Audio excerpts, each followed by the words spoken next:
Good morning, everybody. And today, this is our presentation on the French and Indian War. In this lesson, we're going to learn about the war that was fought between the British and the French for control over North America. Our lessons always start with an essential question.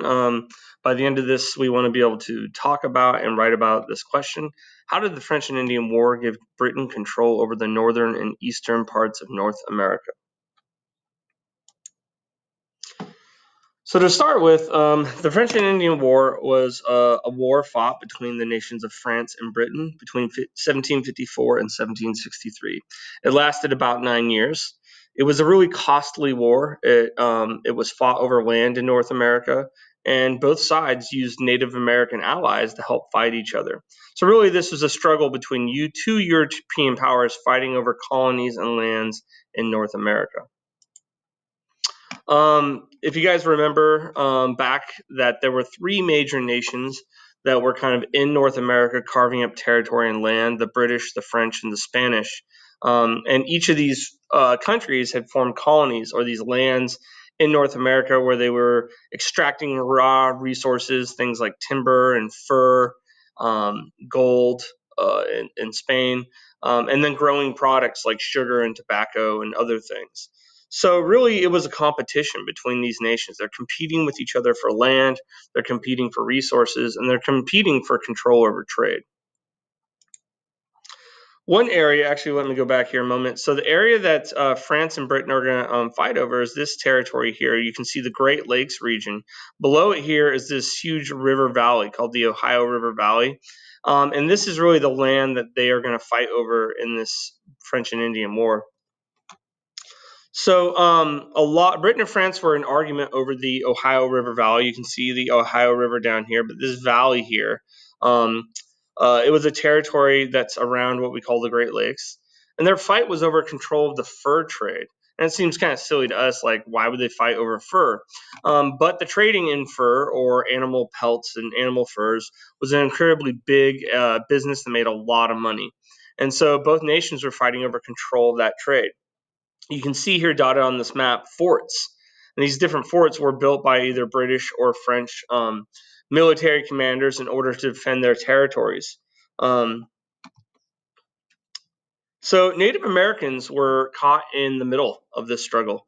Both France and Britain had negotiated with Native tribes to help them fight their war. Um, both sides promised Native American groups land and payment for their services.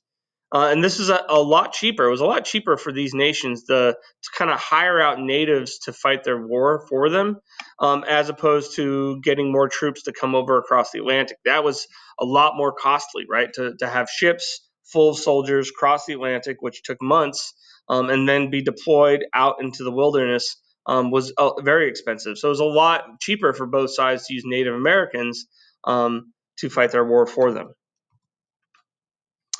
In the end, of course, the British won this war.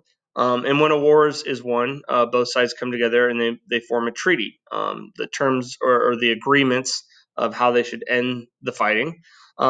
They signed what was called the Treaty of Paris. Of course, it was signed in Paris in 1763. It was signed by both of them where they agreed to stop fighting. But the French had to give up all its North American land west to the Mississippi.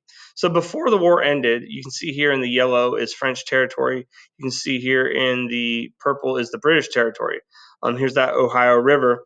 All this land here west to the Mississippi River. Here's the Mississippi River here. All of this land is now going to be given up by France to Britain.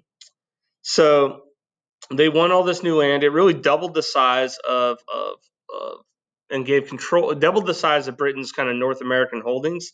And then it also kind of gave them control over the fur trade in this valley. So really you can see here on this map here that now the British colonies have extended. Native Americans on both sides of this war were used, were lied to, and abandoned by the British and the French. One tribal leader named Pontiac decided to lead a rebellion against the British. He formed alliances with other Native American groups. You can see here different groups: the Kickapoo, the Ottawa, the Shawnee. All these groups banded together, and their goal was to fight back and attack the British now, who were in control, and take back their land. So it was really a rebellion led by this Indian or this Native American chief. Um, this event became known as Pontiac's Rebellion, sometimes called Pontiac's War. Problem is that the British didn't have enough money to fight another war. In response to Pontiac's rebellion, the British king gave a royal order called the Proclamation of 1763. It's an invisible line that went across the Appalachian Mountains. It prevented colonists from moving west of the Appalachian Mountains. So basically, Britain was broke financially. They lost tons of money fighting the French, and they could not afford to fight these native groups and protect their citizens who moved west. So basically, it was a royal order. Along this kind of invisible line here are the Appalachian Mountains. You can see here the 13 colonies. These are places where colonists were living.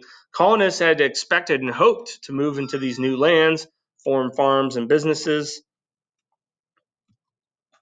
And the proclamation line angered a lot of colonists living in America. They'd fought in this war with the hope that they'd move west, like I said, establish new land. It was the promise of a new life, a new business, a new farm. But this event would be the first step in the American colonists seeing Britain or the British as an all too powerful nation, like a mother or father looking over them and telling them what to do. All right, guys, so that is the end of our presentation. I hope you took some notes. See you some other time. May the force be with you all.